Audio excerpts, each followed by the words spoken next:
Happy birthday తమ్ముడు.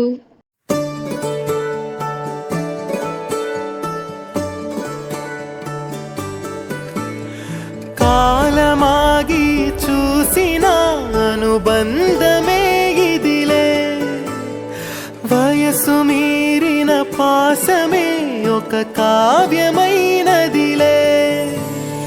రేపలా ఎప్పుడు కంటి పాపగ కాచులే, రేపున మాపున చంటి పాప